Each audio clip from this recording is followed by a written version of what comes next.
Bismillahirrahmanirrahim. Assalamualaikum warahmatullahi wabarakatuh. Alhamdulillah, anak-anak yang soleh dan solehah. Ya, kita akan melanjutkan pembelajaran tematik, yaitu kita sudah sampai ke subtema 3 ya. Dan insya Allah pada kesempatan ini kita akan membahas tentang pelajaran 1 sampai 3 ya. Dan subtema 3 yaitu berkaitan dengan bersyukur atas keberagaman ya, yang ada di negara kita, yaitu Indonesia ya. Allah Subhanahu wa taala berfirman dalam surat Al-Hujurat ya, pada ayat ke-13 ya, yang artinya, wahai manusia, sungguh kami telah menciptakan kamu dari seorang laki-laki dan seorang perempuan. Kemudian kami jadikan kamu berbangsa-bangsa ya, dan bersuku-suku supaya kamu saling mengenal. Ya, sungguh yang paling mulia di antara kalian atau di sisi Allah adalah orang yang bertakwa. Ya, sesungguh Allah Maha mengetahui, Maha teliti. Ya, Allah menciptakan ya banyak bangsa-bangsa dan suku-suku agar kita saling mengenal ya antara bangsa-bangsa yang lain dan suku-suku yang lain. Ya. Nah, anak-anak yang soleh dan solehah, ya, keberagaman Indonesia bukan hanya pada bahasa atau suku, ya, juga ada keberagaman makanan ya yang ada di Indonesia ya.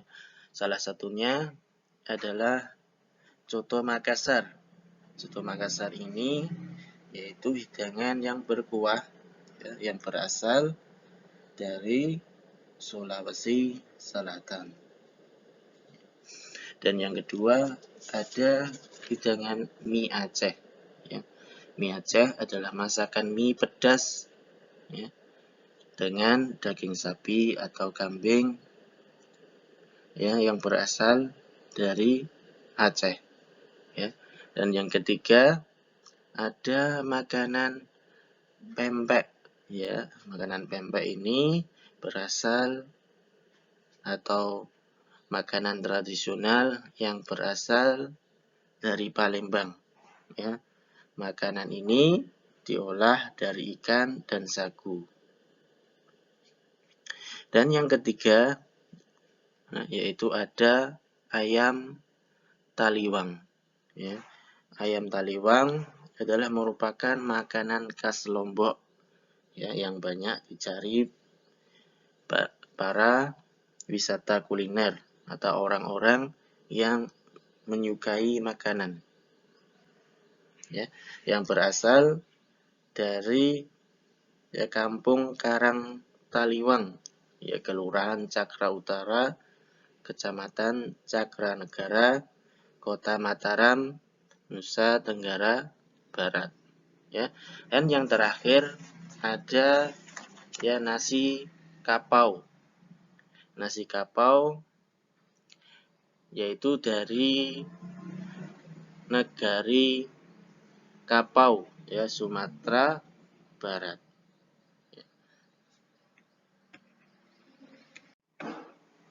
Nah, itulah anak-anak keberagaman makanan yang ada di Indonesia ya.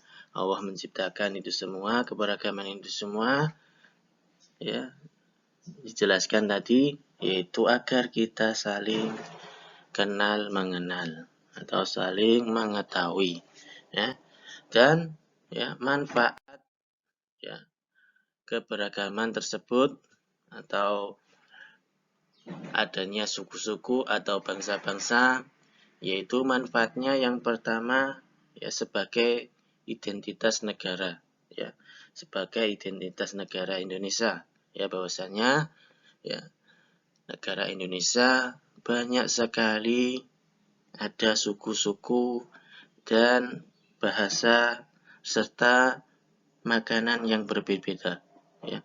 Identitas umpama ya tadi dikenal pempek berada di Palembang, ya, sebagai identitas, ya, Pulau Palembang.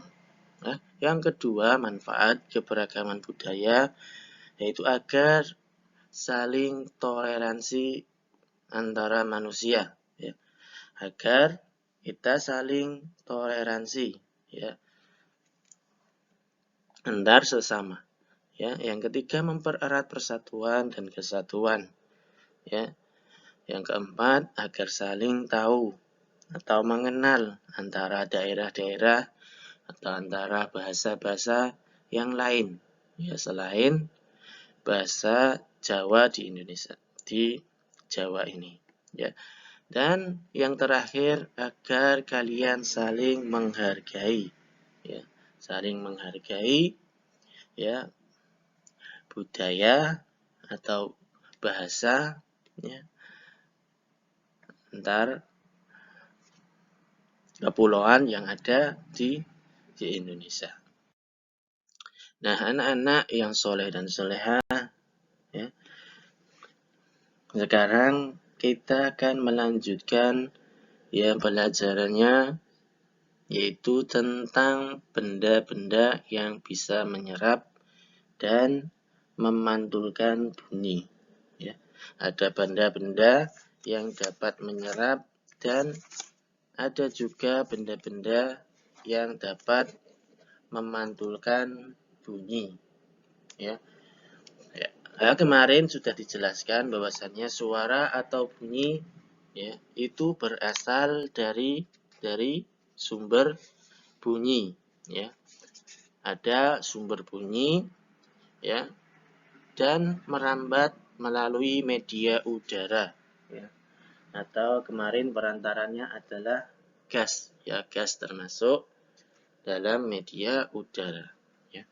Ketika merambat ke tempat lain, bunyi dapat mengenai benda-benda, ya, di sekitar, ya. Bunyi yang mengenai permukaan suatu benda dapat dipantulkan atau juga dapat diserap, ya.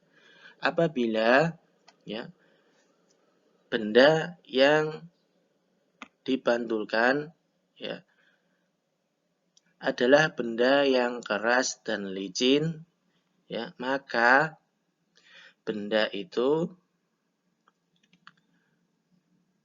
akan memantul, ya. Benda yang dapat dipantulkan adalah benda yang keras dan licin, ya, yang dapat memantul. Ya, contohnya, ya, adalah dinding semen atau besi, kaca, keramik, seng, dan yang lainnya. Ya, ini adalah contoh benda yang dapat dipantulkan, ya. Benda yang dapat dipantulkan, ya.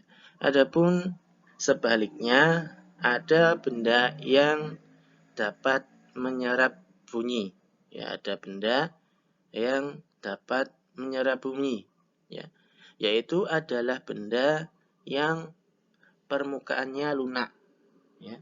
Itu benda yang permukaannya lunak, ya, seperti karet atau busa atau gabus atau karpet dan wol, ya. Ini adalah benda-benda yang dapat, ya, menyerap bunyi, ya.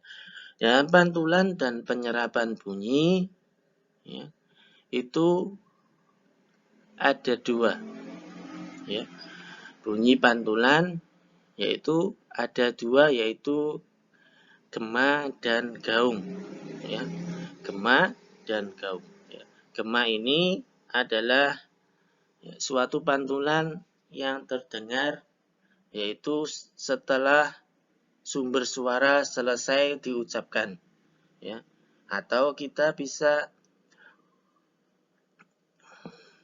ringkas dengan bunyi pantulan yang terdengar ya di alam yang luas, atau kita berteriak di ruangan yang luas, ya seperti kita berteriak di gunung atau kita berteriak di lautan yang ruangannya luas. Ya, sebaliknya gaung adalah suara pantulan yang terdengar sebelum sumber suara selesai diucapkan. Ya, yaitu terjadi akibat penghalang gelombang yang memiliki jarak terlalu dekat dengan sumber suara. Ya, itu terjadi ketika kita berada di ruang yang tertutup. Ya, kalau kita berada di ruang tertutup, ya, maka yang terjadi adalah gaung, ya, karena suara itu akan memantul dengan cepat, ya, akibatnya suaranya bisa terulang, ya, sebelum sumber suara selesai diucapkan, ya. Nah, perbedaan gema dan gaung dapat dibedakan melalui beberapa unsur, ya. Perbedaan gema dan gaung dapat dibedakan melalui beberapa unsur, yaitu yang pertama jarak sumber suara dengan penghalang gema. Ya, tadi dijelaskan jarak sumber suara dengan penghalang gema.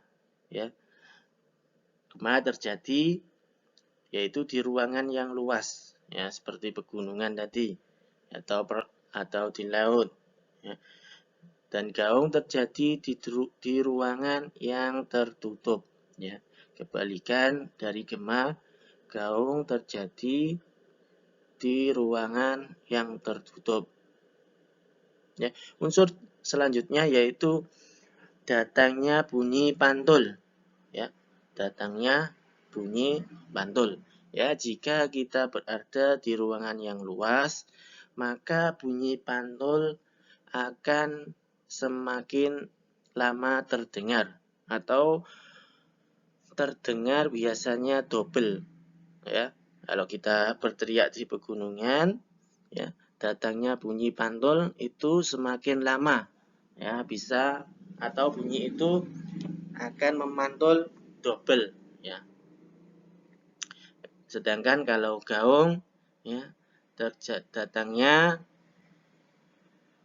terjadi di ruangan yang tertutup, ya, maka datangnya bunyi itu cepat, ya, karena tidak bisa, ya, bunyi itu tidak bisa keluar, ya. Dia memantul dengan cepat, ya, karena kita berada di ruangan yang tertutup, ya. Dan yang kedua, unsur bunyi yang terdengar. Nah, bunyi yang terdengar kalau kita berada di ruangan luas yaitu double. Nah, bunyinya akan double. Sedangkan kalau kita berada di ruangan yang tertutup, bunyi itu akan, ya, terdengar sebelum kita selesai mengucapkan bunyi tersebut. Dan yang terakhir, yaitu unsur yang terakhir, yaitu kecepatan pantulan suara, ya. Semakin luas ruangan atau semakin kita berteriak di ruangan yang luas, maka kecepatan pantulan suara itu akan semakin lambat, ya. Dan jika kita, ya, berada di ruangan yang tertutup, maka kecepatan pantulan itu, ya, akan semakin, ya, cepat. Nah, anak-anak, itulah tentang perbedaan gema dan gaung, ya. Saya kira cukup, ya. Barakallahu fikum. Ya, assalamualaikum warahmatullahi wabarakatuh.